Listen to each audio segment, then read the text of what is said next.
Okay, so this video is just basically to show someone who likes to use concealer and who likes to save money how to make their own so simple, just from their own simple foundation.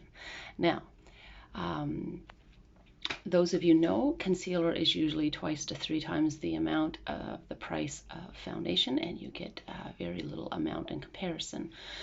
Concealer is a thicker type of foundation, basically, is what it is, and it covers your blemishes better as a result. So I have learned over the years when I was young that the side part of the bottle is really thick and dry. It gets dried out over time. And I figured out that if I use that, it actually covers my blemishes just as well as concealer does because it's thick and dried out.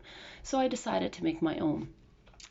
And yeah, it's so simple. And I just pour foundation in my empty concealer container. I use the empty concealer container because you got to remember that concealer is not runny like foundation. So you can't just pour some out of the bottle. Concealer stays in the container and you have to dab it. So you want something shallow, and you don't want something that is, well, I mean, you can use a deeper container, I suppose, as well if you wanted to. Anyways, you pour the foundation in your concealer container, and you leave it. I have just poured this in here like 10-15 minutes ago. So it's a thin layer of foundation. You don't want a lot because you want it to dry. I leave it out for, I don't know, 24 hours. You kind of just go by eye, but that's usually what I do. I don't usually gauge the time. I go normally by what it looks like. So I put this out this morning, and tomorrow morning when I get up, I'll take a look at it, and it'll have a slightly dry, crusty layer on the top, and that's all really it needs.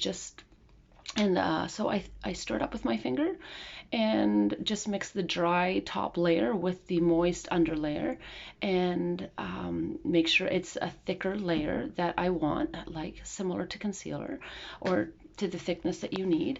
And if it's not to the thickness you need, you can leave it out a little longer. But just be sure to stir it so that it mixes in with the moist stuff and it's the same texture all throughout. Then put your cover back on and you've made your own simple type of concealer. Yeah, so I don't even buy concealer anymore. All I do is buy foundation, and I make that myself. For those who just want to hide some blemishes, I don't even use foundation. I just like it to hide blemishes when I have them on my face. So I just make my own concealer that way, save some money, and do it yourself if you're not fussy. All right, thanks.